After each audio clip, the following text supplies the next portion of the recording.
Hello friends, welcome to physics fact by Abhishek Seth. दोस्तों, जैसा कि हम लोग मैथ को एक क्रम से ले चल रहे थे, उस क्रम में जो मेरी पिछली वीडियो थी वो आपका था रेखा और रेखाखंड। उसको हम लोग फिनिश कर चुके हैं। आज उसी क्रम के आगे बात करेंगे। आज हम लोग स्पेशली बात करेंगे कोण के बारे में, यानी एंगल। हम लोग इसके बारे में देखेंगे कि कोण होता क्या है, कोण के कितने प्रकार होते हैं और कोण से क्या क्या क्वेश्चन अब तक बने हैं या क्या बनने की आगे संभावना है।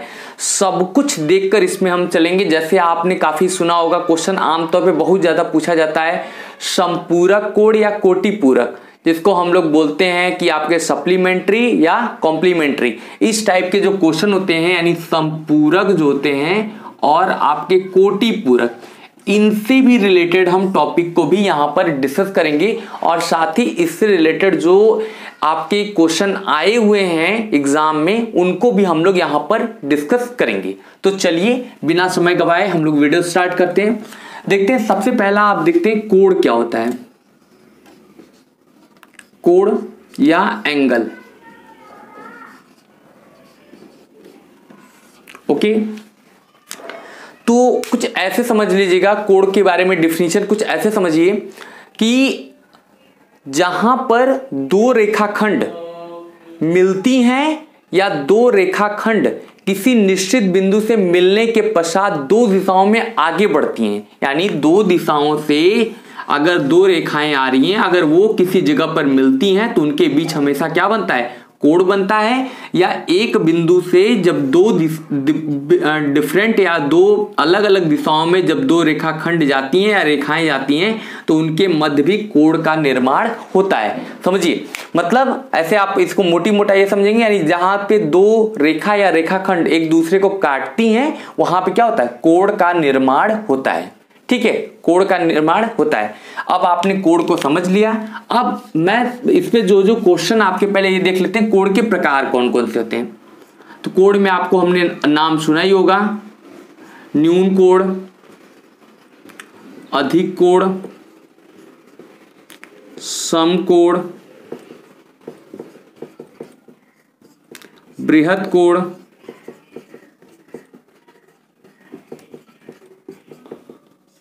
सरल कोण, पूर्ण कोण।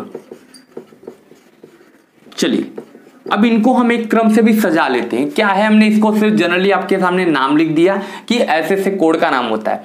हम एक एक को एक एक डिस्कस करेंगे और उससे रिलेटेड जो भी आपका मतलब क्वेश्चन बनेगा वो भी हम देख लेते हैं। यहां पे सबसे पहले देखते हैं न्यून कोण। न्यून कोण इंग्लिश में क्या बोलते हैं, acute angle. Acute angle, okay. न्यून कोण या एक्यूट एंगल, जब दो रेखाओं के बीच बनने वाला कोण, जब दो रेखाओं के बीच बनने वाला कोण 90 अंश से कम होता है या 90 डिग्री से कम होता है तो उसे हम न्यून कोण या एक्यूट एंगल कहते हैं। समझिए, पहले थोड़ा सा आप 90 180 समझिए। जैसे मान लीजिए एक हम सर्कल बना दे,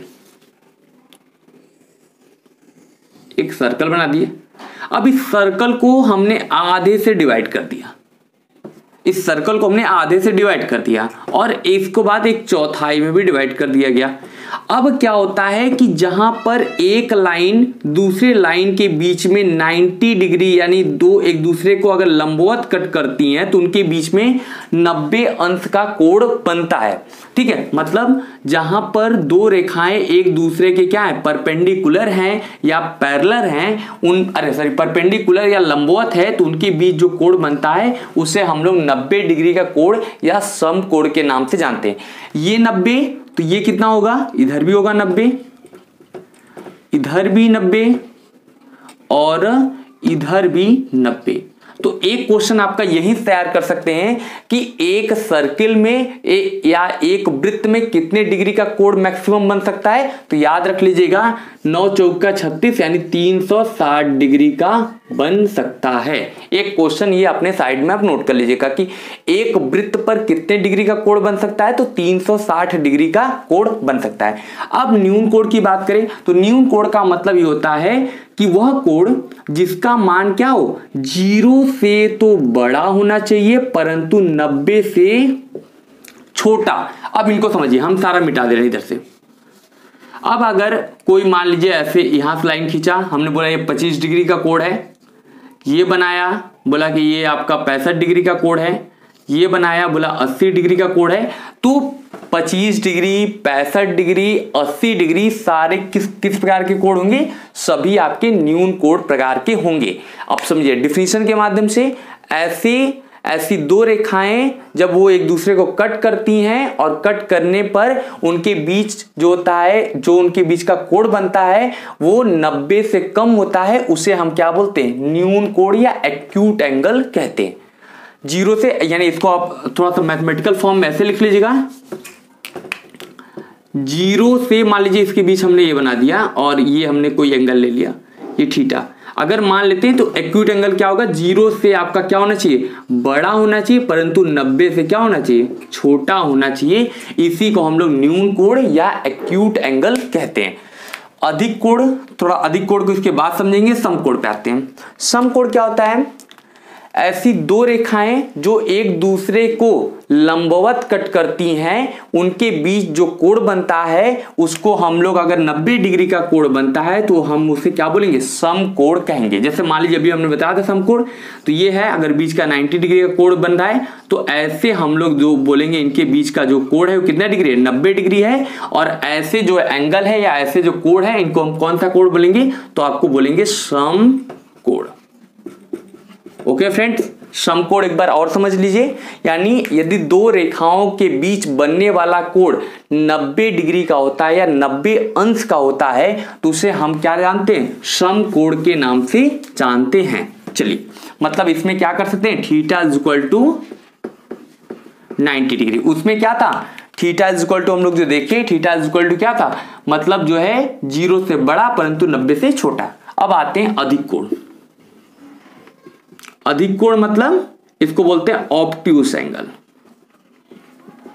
ऑब्ट्यूस एंगल और समकोण को हम लोग बोलते हैं right angle. Okay, obtuse angle क्या होता है, ऐसे दो रेखाओं के बीच बनने वाला कोण जिसका मान क्या है, 90 से तो अधिक होना चाहिए परंतु 180 से कम होना चाहिए, ऐसे कोणों को हम लोग क्या बोलते हैं, अधिक कोण कहते हैं। फिर समझिए, ऐसे दो कोणों, ऐसे दो रेखाओं का या ऐसे दो रेखाएं जो एक दूसरे को इस प्रकार काटे कि उनके बीच का कोण 90 से अधिक होना चाहिए परंतु 180 से क्या होना चाहिए, कम होना चाहिए, उन्हें अधिक कोण कहते हैं। जैसे मान लीजिए 90 से अधिक होने का मतलब है, 90 से अधिक बनाइए तो 91 भी हो जाएगा आपका, और 180 कम मतलब 189, 179 भी हो सकता है, और मान लीजिए 120, 150 सब इसके बीच आएंगे। सारे कोण किस में रखे जाएंगे, तो अधिक कोण में रखे जाएंगे। तो यानी दो रेखाओं के बीच बनने वाला कोण यदि 90 से अधिक हो और 180 से कम हो तो ऐसे कोणों को हम क्या नाम देते हैं, अधिक कोण के नाम से जानते हैं। इनके बीच अगर मैथमेटिकल फॉर्म लिखा जाए तो हम ऐसे लिख सकते हैं, 90 is greater than theta and greater than 180। Okay, बस ऐसे आप लिख लीजिएगा, हो जाएगा। ओके, बृहद कोण, इसके पहले हम लोग देख लेते हैं, इसको हम लोग बना देते हैं ऊपर से पहले सरल कोण, क्योंकि इसका एक क्रम होता है, उसी क्रम पे ही पढ़ना पड़ता है। सरल कोण, अब इसको बना लेते हैं बृहद कोण। सरल कोण का मतलब होता है, इसी को बोलते हैं आमतौर पे, बहुत जगह आपने देखा होगा, इसको हम लोग बोलते हैं ऋजु कोण। ऋजु कोण, ऋजु का मतलब स्ट्रेट, या इसको इंग्लिश में जानेंगे स्ट्रेट एंगल कर सकते हैं। ठीक है, यानी दो रेखाओं के बीच यदि बनने वाला कोण 180 डिग्री का हो तो ऐसे कोड़ों को हम लोग बोलते हैं सरल कोण या ऋजु कोण के नाम से जानते हैं। ये प्रायः क्या होते हैं, एक स्ट्रेट लाइन होते हैं। मान लीजिए यहां से हमने बिंदी बना दिया और स्ट्रेट लाइन है तो इनके बीच का एंगल कितना हो जाएगा, 180 डिग्री हो जाएगा। ये मोस्ट इंपॉर्टेंट क्वेश्चन है कि जब कोई ऐसे सरल रेखा खींच दे और बीच में बता दे कि इसके बीच का कितने डिग्री का कोण बनना है, तो याद रखिएगा 180 डिग्री का कोण बनता है। तो आप ये समझ जाइएगा, दो रेखाओं के बीच यदि बनने वाला कोण 180 डिग्री है तो उसको सरल कोण, ऋजु कोण या आपका जो है स्ट्रेट एंगल के नाम से जानते हैं। Theta is equal to 180 degree. अब आते हैं बृहद कोण। इसी को एक दूसरा नाम है इसका, ये भी याद रखिएगा, इस नाम से भी काफी पूछा जाता है। तो होता है प्रतिवर्ती जो होता है कोण, ठीक है। इसको देख लीजिएगा, बृहद कोण या जो प्रतिवर्ती कोण होता है इसको क्या बोलते हैं, या इंग्लिश में इसको बोलते हैं रिफ्लेक्स एंगल। रिफ्लेक्स एंगल क्या होता है या बृहद कोण क्या होता है, ऐसे दो रेखाओं के बीच बनने वाला ऐसा कोण जिसका मान 180 से अधिक हो परंतु 360 से क्या होना चाहिए, कम होना चाहिए। ऐसे कोण को हम लोग क्या बोलते हैं, बृहद कोण या प्रतिवर्ती कोण या आपके रिफ्लेक्स एंगल के नाम से जाना जाता है, ठीक है। ध्यान रखेंगे, इस साइड को मैं इधर लिख दूं यहां पे, फिर मतलब क्या होना चाहिए, वैल्यू 180 से अधिक परंतु 360 से क्या होना चाहिए, छोटा होना चाहिए। ऐसे कोणों को हम लोग बृहद कोण के नाम से जानते हैं। तो इतना पॉइंट आपको क्लियर हो गया होगा। न्यून कोण जिनका मान 90 से अधिक, अरे 90 और 0 से अधिक लेकिन 90 से कम। अधिक कोण जिसका मान क्या होता है 90 से अधिक परंतु 180 से कम। समकोण जिसका मान 90 डिग्री। सरल कोण जिसका मान 180 डिग्री। बृहद कोण जिसका मान 180 से अधिक परंतु 360 से कम होता है, उसको हम लोग बृहद कोण के नाम से जानते हैं। अब एक आपका ये बचा है लास्ट में पूर्ण कोण। पूर्ण कोण का मान होता है जब कोई सर्कल, एक सर्कल कोई कंप्लीट कर लेता है तो उसको हम लोग बोलते हैं कितने डिग्री का कोण बना है। तो आमतौर पे याद रखिएगा ये कितने होता है, पूर्ण कोण होता है, क्योंकि इसका जो वैल्यू होता है वो 360 डिग्री होता है, ठीक है। तो आपको आई होप इतनी चीजें क्लियर हो गई होंगी। चलिए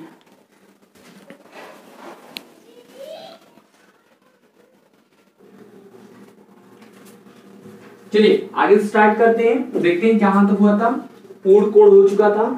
अब हम लोग बात करेंगे कि पूर्ण कोण में लगभग हम लोग ये मोटी मोटा पूरा देख लिया गया। क्वेश्चन कहां से बनाते हैं, कोई एंगल दे देगा, पूछेगा कि ये कौन सा कोण है, तो आपको याद रखना है कि वो किस कोण के टाइप में आएगा। न्यून कोण, अधिक कोण, समकोण, ये सब आपको ध्यान रखना पड़ेगा, ठीक है। अब हम लोग देखते हैं कुछ कोणों में संबंध देखते हैं, जो होता है कोणों के संबंध कैसे होते हैं, कि दो कोणों के बीच में कैसा संबंध होता है। बहुत ध्यान रखिएगा क्योंकि क्वेश्चन जो है आपके ज्यादातर यहीं से पूछे जाते हैं, तो आप बहुत अच्छे से यहाँ पे ध्यान रख सकते हैं। हम देखिएगा किसके बारे में चर्चा करेंगे, तो आपका जैसे बात करेंगे कोटि पूरक, या इसी को जनरली हम लोग बोलते हैं क्या, पूरक, और इंग्लिश में इसका नाम क्या है, इसको हम लोग बोलते हैं कोटि पूरक। क्या होता है इसको,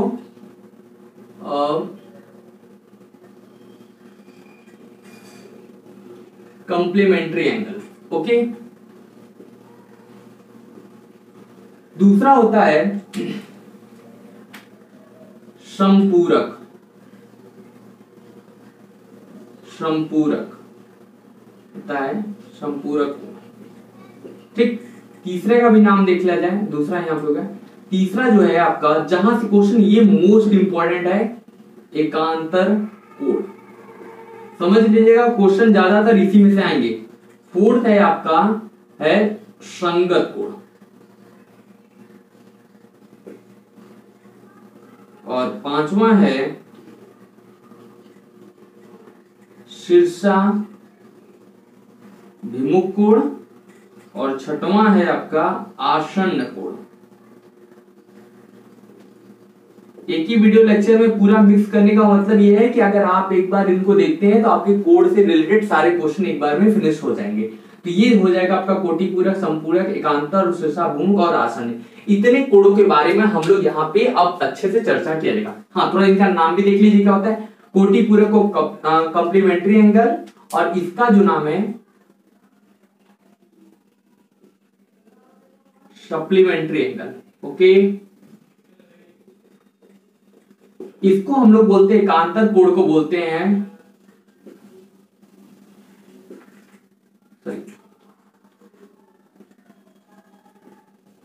अल्टरनेट एंगल, इसको बोलते हैं संगत कोण को बोलते हैं करस्पॉन्डिंग एंगल। ओके, शीर्षाभिमुख को बोलते हैं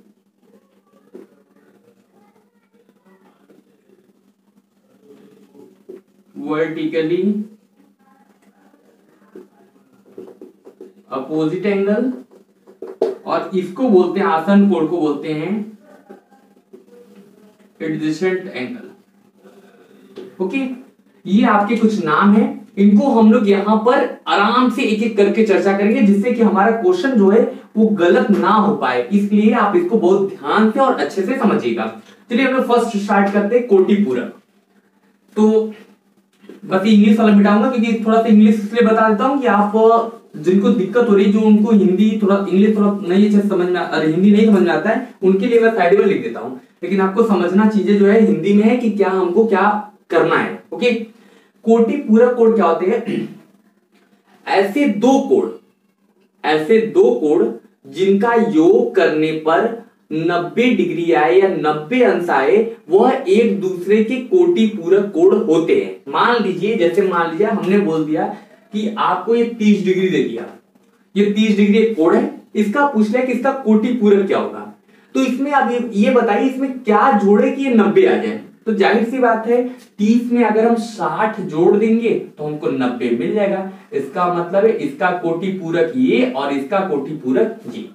ओके, यानी कोटि पूरक कोण क्या होते हैं? तो ऐसे दो कोण, और ये कोणों में संबंध है इसलिए दो कोण कम से कम इसमें दिखेंगे। ठीक है, ऐसे दो कोण जो जिनका योग करने पर वो 90 डिग्री मिले, ऐसे कोणों को हम लोग बोलते हैं कोटि पूरक कोण। ठीक है, आप जैसे मान लीजिए एक एग्जांपल और रख लेते हैं कि चलिए मान लीजिए 15 का हमको कोटि पूरक निकालना है।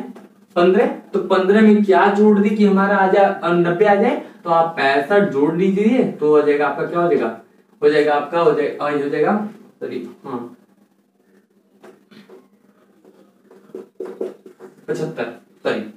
75 को अगर हम 15 में ऐड कर देंगे तो हमारा क्या हो जाएगा, ये 90 डिग्री आ जाएगा। यानी हम ये कह सकते हैं कि 15 का कोटि पूरक क्या है 75, और 75 का कोटि पूरक क्या है 15। यानी ऐसे दो कोण जिनका योग करने पर 90 डिग्री आए, ऐसे दोनों कोणों को एक दूसरे का कोटि पूरक कहते हैं। अभी हम क्वेश्चन कराएंगे तो इनके बारे में और भी हम लोग चर्चा किया जाएगा। समपूरक कोण क्या होते हैं? एकदम सेम। अच्छा, कोटि पूरक को ही पूरक कोण कहते हैं, ध्यान रखिएगा। कहीं कहीं पे पूरक कोण पूछ लेता है तो कहीं कहीं पे कोटि पूरक पूछ लेता है, लेकिन आप ये जानिएगा दोनों का मतलब एक ही होता है। आगे समपूरक देख रहे हैं, समपूरक का नाम जैसे किराए मतलब ये पूरे की बात कर रहा है। समपूरक का मतलब एक स्ट्रेट लाइन, रेखा भी कैसी होनी चाहिए, स्ट्रेट लाइन होनी चाहिए। समपूरक ऐसे दो कोणों का योग ऐसे दो कोण जिनका योग करने पर 180 डिग्री प्राप्त हो, ऐसे दोनों कोणों को हम क्या बोलते हैं, समपूरक कोण कहते हैं। जैसे समपूरक कोण में आप एक तरह से देख सकते हैं कि अगर मान लीजिए कि अगर हम यहां देख लेते हैं 120 प्लस 60 बराबर 180 डिग्री आए, ऐसे दोनों कोणों को एक दूसरे का समपूरक कोण कहते हैं। ठीक है, ध्यान रखिएगा, बस ऐसे ही आपको याद करना है।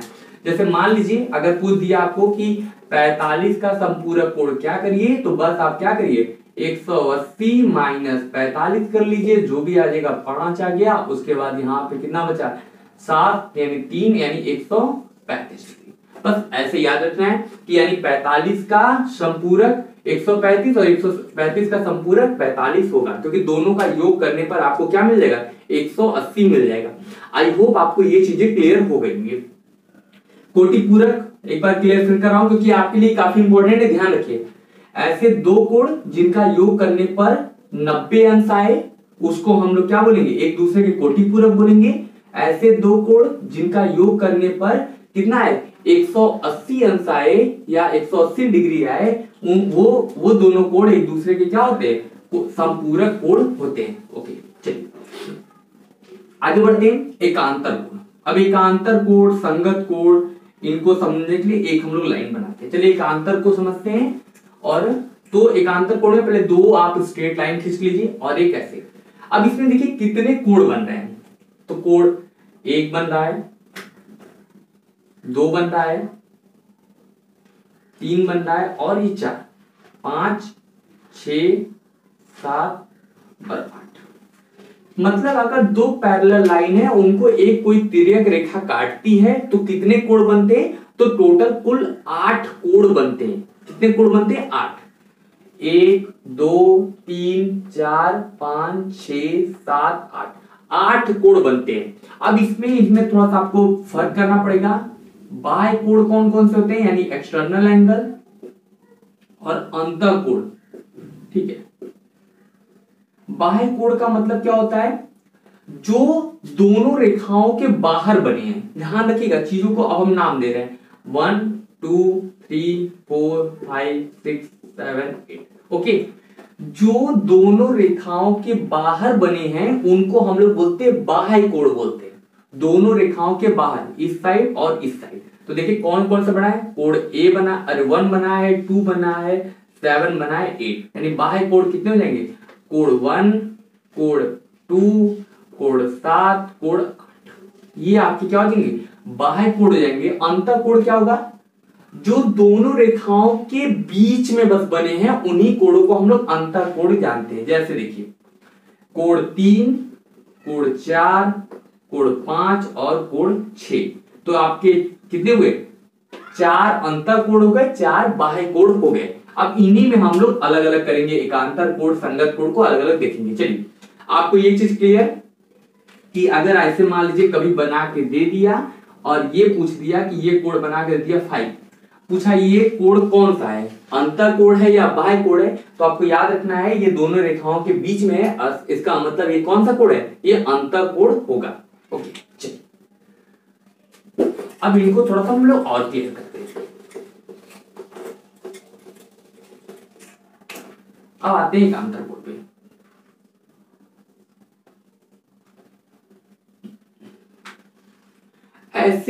ऐसे मतलब किसी दो समांतर रेखाओं पर अगर कोई तिर्यक रेखा काटती है तो उसके द्वारा बनाए गए कोण, उसके द्वारा बनाए गए एकांतर कोण उस एकांतर कोण के बराबर होगा जो भी इसका सेम मान होगा। जैसे मान लीजिए ऐसा समझिए आप, पहले इसको समझ लीजिए, उसके बाद डेफिनेशन के तौर पर बना लेते हैं। मान लीजिए ये कोण है, ये कोण है, तो ये कोण जो है वो जहां बना है ठीक इसके अपोजिट भी बनेगा और साथ में इसके दूसरी तरफ बनेगा ना। मान लीजिए अगर ये इस साइड बना है तो इसके अपोजिट क्या होगा, अगर इसका अपोजिट देखा जाए मतलब यही चीज अगर हम नीचे देखा जाए मतलब जस्ट इसके उल्टा देखा जाए तो ये मिलेगा हमको यहां। ओके, मतलब ये कोण बराबर, अगर मान लीजिए ये कोण 1 है और ये कोण 2 है तो ये दोनों कोण आपस में क्या होंगे, बराबर होंगे। इसी तरीके से अगर मान लीजिए ये कोण 3 है तो अगर मान लीजिए देखिए जिस तरीके से ये है तो इस तरीके से इधर कहां मिल रहा है तो आपको ये मिलेगा, ये तो कोण 4। तो हम ऐसे लिख सकते हैं कि कोण 1 इज इक्वल टू कोण 2 एंड कोण 3 इज इक्वल टू कोण 4। मतलब एक ही रेखा पे तो बने होते हैं लेकिन क्या होते हैं, ये अगर इस साइड बना है तो ये इस रेखा के इस साइड बनेगा और ये भी अगर बाहर बना है तो ये भी बाहर बनेगा। ओके, इतना आप ध्यान रखिएगा, ये पॉइंट को आप नोट कर लीजिए कहीं पे कि अगर एकांतर कोण का पहचान करने का तरीका क्या होता है कि अगर मान लीजिए एक जो है कोण रेखा के इस तरफ बना है तो दूसरा कोण रेखा के इस तरफ बनेगा। अगर हाँ ये इन दोनों में अलग हो गया कि इस एक कोई दाहिने बना है तो ये बाएं बनेगा, लेकिन अगर ये दोनों रेखाओं के बीच बाहर बना है तो ये भी दोनों रेखाओं के बाहर ही बनेगा। इन दोनों पॉइंट को आप नोट कर लीजिए बड़े आराम से, ठीक है। मतलब अगर कोण बाहर बना है तो कोण बाहर ही बनेगा और जो है अपोजिट क्या होगा, अगर ये रेखा के इस साइड बना है तो ये रेखा के इस साइड बनेगा। अब जैसे मान लीजिए अब हम एक और बनाते हैं, अगर आपसे पूछ लिया ये कोण, ठीक, अब इसका कह रहा है कि अब इसका एकांतर कोण निकालिए, तो ये इस साइड बना है, तो इसका मतलब जब भी बनेगा इस साइड बनेगा, तो इस साइड में आपके पास एक ये कोण है, एक ये कोण है, दो ही कोण है, तो दोनों में से कौन सा कोण होगा? ये अंदर बनाए ना, दोनों रेखाओं के अंदर बनाए ना, तो इसका मतलब इसका एकांतर कोण ये होगा। मुझे लग रहा है आप क्लियर हो गया होगा ना। एक और बनाते हैं, अगर मान लीजिए ऐसे बना है, ठीक, अब पूछ रहा है तो अगर ये इस साइड बना है तो जाहिर सी बात है ये इस साइड बनेगा। इस साइड बनने के लिए दो ही जगह, एक ये जगह है और एक ये जगह है। चूंकि ये बाहर बना है इसलिए बाहर ही वाला मान होगा, यानी इसका एकांतर कोण ये। ठीक, तो अब समझ लेते हैं कि बाह्य एकांतर कोण और अंत एकांतर कोण। देखिए कोण 1, कोण 2, कोण 3, कोण 4,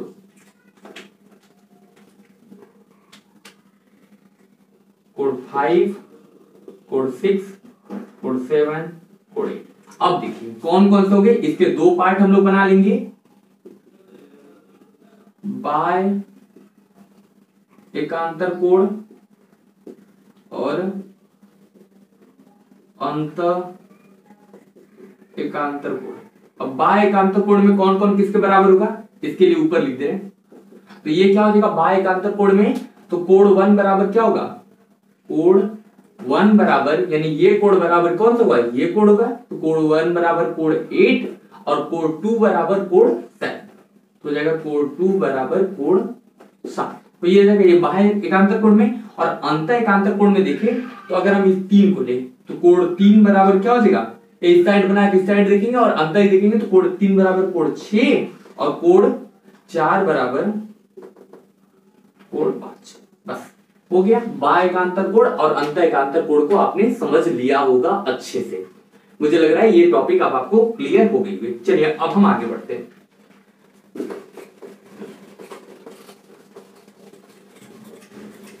अब आते हैं संगत कोण के बारे में।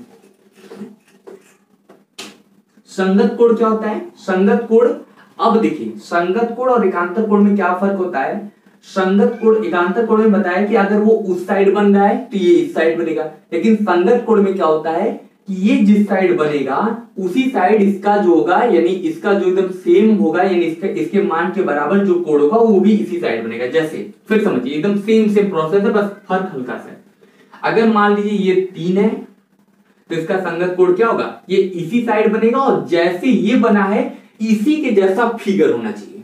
मतलब अगर मान लीजिए ये ऐसे बना, दिख रहा है ये ऐसे दिख रहा है तो ये भी ऐसे दिख रहा है, इसका मतलब है अगर इसको हम कोण 4 बना ले कोण 3 बराबर कोण 4। अब ये देखिए ये अगर हम बना ले कोण 6 बना ले तो ये भी एकदम सेम इसी तरीके से नीचे देखेंगे तो कोण 7 मिल जाएगा। और नीचे वाला देखेंगे ये कोण आपका 4, अरे ये कोण मान लीजिए 5 है तो ये कोण भी हो जाएगा 8 बना लेते हैं। और ये कोण आपका अगर मान लेते हैं 10 देखते हैं तो ये कोण क्या हो जाएगा आपका 11। ओके, मतलब एकदम सेम। ठीक है, दो फिगर में इसको अलग अलग कर देते हैं, आपको फर्क समझ में आ जाएगा।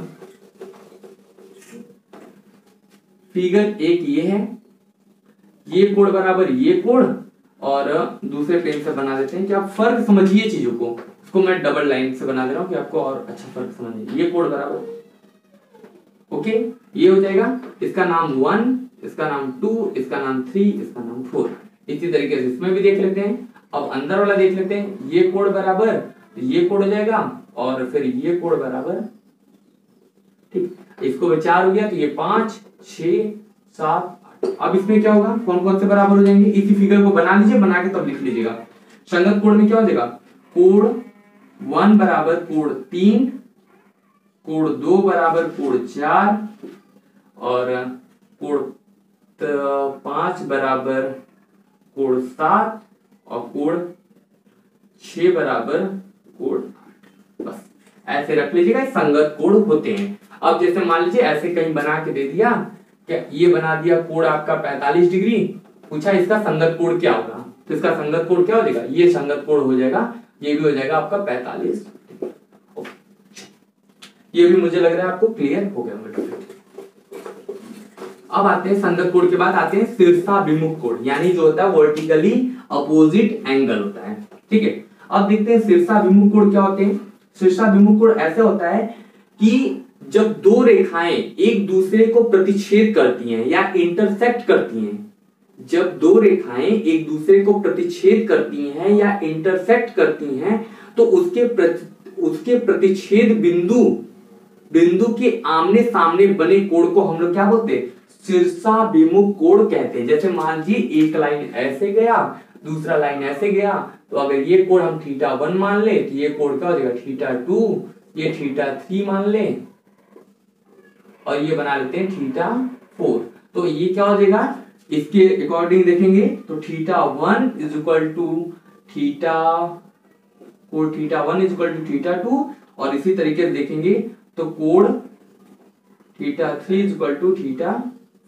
बस क्लियर, मतलब ये वाला कोण इसके बराबर और ये वाला कोण इसके बराबर। तो इस तरीके से आप ये भी देख सकते हैं कि जब दो कोण मतलब दो रेखाएं एक दूसरे को किसी बिंदु पर इंटरसेक्ट करती हैं या काटती हैं या प्रतिच्छेद करती हैं, तो उस बिंदु से बने आमने सामने के कोण परस्पर बराबर होते हैं। इसी को हम बोलते हैं शीर्षाभिमुख कोण या वर्टिकली अपोजिट एंगल के नाम से जानते हैं। अब आते हैं एक लास्ट, आसन्न कोण या एडजेसेंट एंगल। इसको भी अच्छे समझ लेते हैं, फिर हम लोग कुछ न्यूमेरिकल है उनको भी करके फिनिश करते हैं।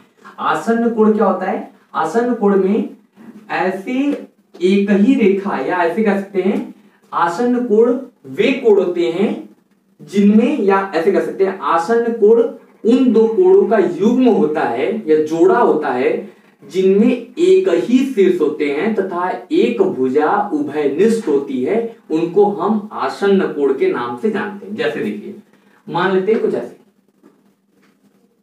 अब हम बना दिए इसको θ1 और इसको बना दिए क्या? θ2। अब समझिए, अब देखिए अगर यहां से देखा जाए तो अगर θ1 देखा जाए तो θ1 ये है, थोड़ा सा हम कलर भी चेंज कर देते हैं तो ठीक है। अब देखिए θ1 देखा जाए तो अगर इस ब्लैक और ब्लू के बीच में θ1 है तो इसी तरीके से तो ये भी इसी ब्लू और इसी ब्लैक के बीच में है θ2। इसका मतलब क्या है कि दोनों θ1 के साथ जो θ1 जिनके बीच का कोण बनाया और θ2 जिनके बीच का कोण बनाया, दोनों में एक जो रेखा है वो उभयनिष्ठ है। उभयनिष्ठ का मतलब कॉमन है। अगर ये हटा दें तो ना तो ये कोण बना पाएगा और ना तो ये कोण बना पाएगा। यानी इसका मतलब इसमें भी अगर हम पूरा इसका नाम देते हैं ABC और इसका नाम देते हैं D, तो हम ऐसे कह सकते हैं कि देख रहे हैं इसमें कॉमन क्या मिल रहा है? BC। दोनों में क्या अगर त्रिभुज लिखा जाए मतलब ट्रायंगल एंगल लिखा जाए तो लिख सकते हैं ABC और दूसरा जब लिखेंगे तो हम लिखेंगे CBD। देख रहे हैं दोनों में कॉमन क्या मिल रहा है? BC कॉमन मिल गया। इसका मतलब है दोनों में कम से कम एक भुजा अगर उभयनिष्ठ होती है तो इस प्रकार के एंगल को हम लोग बोलते हैं आसन्न कोण या एडजेसेंट एंगल बोलते हैं। ये क्वेश्चन आगे ज्योमेट्री में बहुत ज्यादा यूज किया गया है कि इसका आसन्न कोण क्या होगा या इसका आसन्न कोण क्या होगा। तो आसन्न कोण भी क्या होते हैं? परस्पर एक दूसरे के बराबर होते हैं। अगर ये जितने डिग्री बनाए और सॉरी आसन्न कोण का मतलब ये होता है कि अगर दोनों का योग करेंगे तो आपका जो हो जाएगा, ये कभी कभी इनका मान जो होता है बराबर होता है और कभी कभी ऐसे जब क्वेश्चन बनाता है इस तरीके का, तो दो आसन्न कोणों का योग हमेशा क्या होता है? 180 होता है। इस तरीके से देख सकते हैं। तो हम लिख सकते हैं क्या? θ1 plus θ2 is equal to 180 degree. Okay, तो जब इस टाइप का एक जोन की भुजा होनी चाहिए, अगर वो स्ट्रेट लाइन है मतलब स्ट्रेट लाइन पर ही कोई बीच का एंगल बना है, तभी दोनों आसन्न कोणों का योग कितना होता है? हमेशा 180 के बराबर होता है। ये आमतौर पे क्वेश्चन बहुत ज्यादा बना है, तो याद रखिएगा एक स्ट्रेट लाइन पे कोई एक रेखा है तो ये कोण और इन कोणों का अगर योग करेंगे तो हमेशा क्या मिलेगा? 180 डिग्री मिलेगा। ओके, अब हम लोग आते हैं जो इन पे क्वेश्चन बने हैं उन क्वेश्चनों को देखते हैं।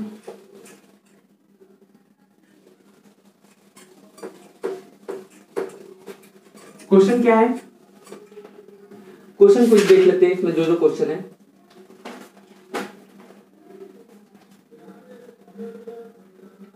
पूछा है 120 के संपूरक कोण के दुगने कोण का मान क्या होगा। पूछा है 120, क्वेश्चन नोट कर लीजिए। चलिए मैं नोट कर दे रहा हूं। 120 के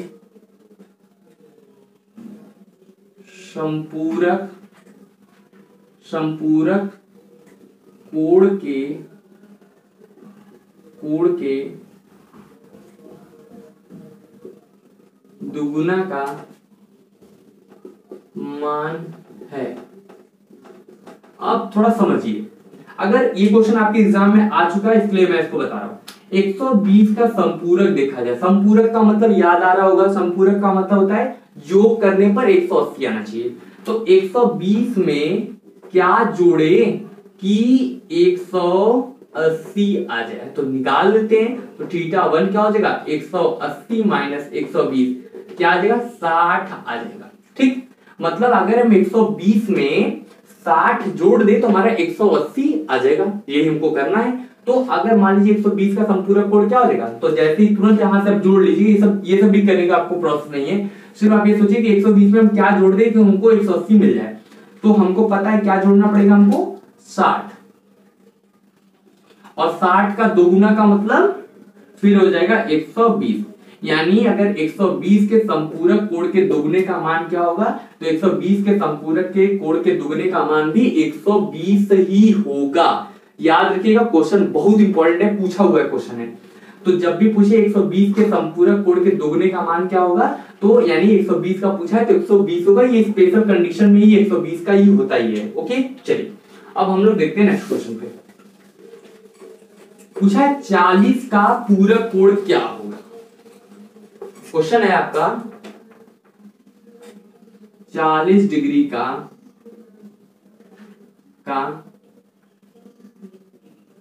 पूरक कोण का मान होगा। 40 डिग्री के पूरक कोण का मान क्या होगा, 40 में ये बताइए 40 में क्या जोड़ दिया जाए कि 90 आ जाए।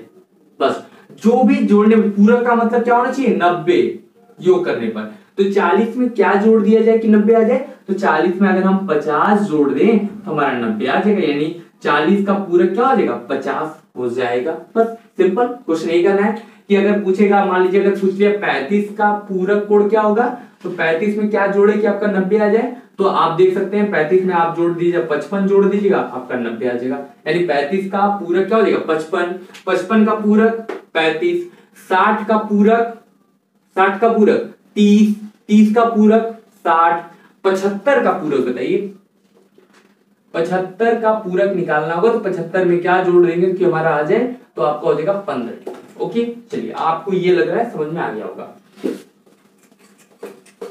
आगे बढ़ते हैं।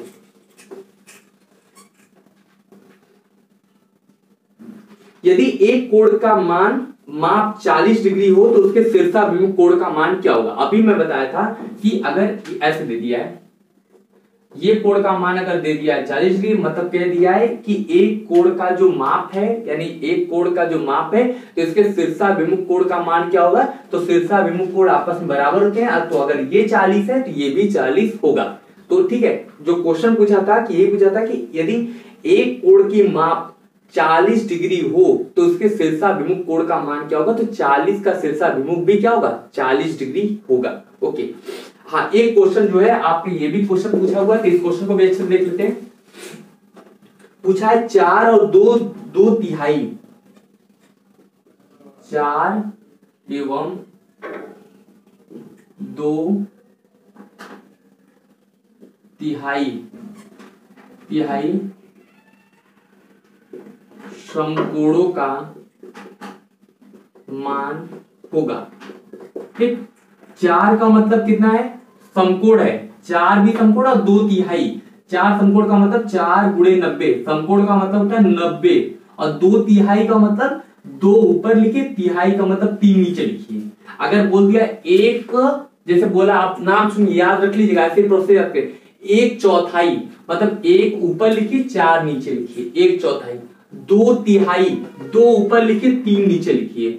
बोल रहा है कि अगर मान लीजिए इस तरीके, हाँ अगर बोल दिया कि 3/4 तो 3 ऊपर लिखिए 4 नीचे लिखिए। बस 1 तिहाई मतलब 1 ऊपर लिखना है 3 नीचे, 2 तिहाई 2 ऊपर लिखना है 3 नीचे लिखना है, और आपको बोल दिया है कि 3/4 3 ऊपर लिखना है और 4 नीचे लिखना है। तो इसी तरीके से बोला 2 तिहाई तो 2 ऊपर लिखना है 3 नीचे लिखना है, और इसके बाद कितना है 90, मतलब इसका मान है। इसको गुणा करेंगे तो 9 चौका 36 आ जाएगा, 360 डिग्री आ जाएगा, प्लस 3 से इसको काट दीजिए, 3 एक कम 3, 3 त्रिका 9 यानी 30 आ गया, और 30 गुना 60 मतलब 360 और 60 हो जाएगा आपका 420 डिग्री आ जाएगा। एक क्वेश्चन हम बोल रहे हैं, आप इसको लगा के दिखाइएगा। 2 और 2/3 समकोणों में डिग्रियों की संख्या होगी, इसी तरीके से मान निकालना है।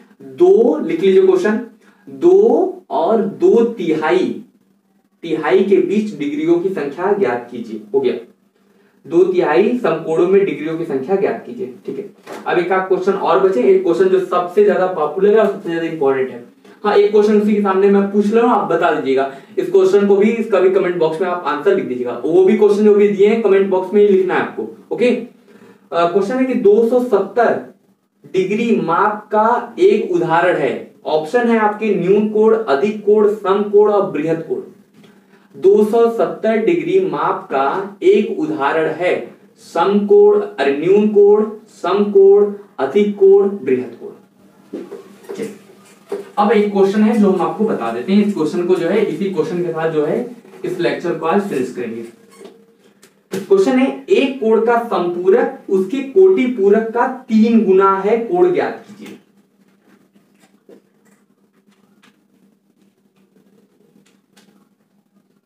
एक कोण का समपूरक उसके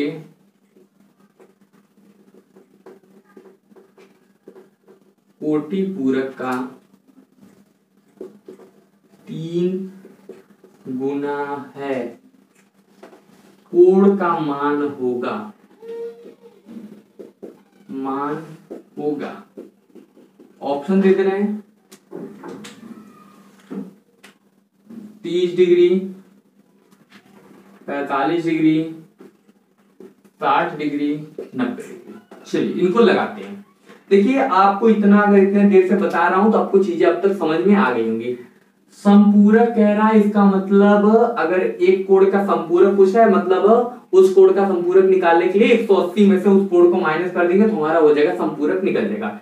अब बोला एक कोण, हमने उस कोण को ही मान लिया कि वो कोण क्या है, थीटा है। ठीक है, अब थीटा का संपूरक निकालना होगा तो क्या करेंगे, 180 माइनस थीटा। क्यों, हम लोग कह रहे हैं ना थीटा में हम लोग क्या जोड़ दें कि मतलब 180 आ जाए, तो हमको पता तो है नहीं, तो हमको ये जो जोड़ना है, तो अगर मान लीजिए हम मान लें कि यक्स जोड़ रहे हैं बराबर 180, तो इस यक्स का मान निकालने के लिए क्या करेगा, थीटा को पीछे भेज देंगे, तो 180 माइनस थीटा ये आ जाएगा। ठीक, ये इसका क्या होगा, संपूरक कोण हो गया। अब इसी का निकालना है कोटि पूरक कोण। थीटा का कोटि पूरक क्या होगा, 90 माइनस थीटा, और क्या लिखा उसका 3 गुना है, 3 मतलब आगे लगा दीजिए, तो 180 माइनस थीटा इक्वल टू 9 त्रिक 27, 270 माइनस 3 थीटा।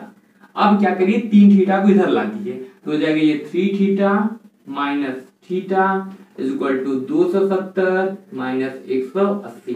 हमने 3 थीटा को इधर ला दिया और 180 को उधर भेज दिया, तो हो जाएगा क्या, 2 थीटा इक्वल टू 270 माइनस 180, 0, और यहाँ क्या हुआ, यहाँ बचा था 17, 17 में से 8 गया, कितना बच गया, 9, और यहाँ बच गया कैंसिल, यानी थीटा बराबर हो गया 90/2 यानी 145।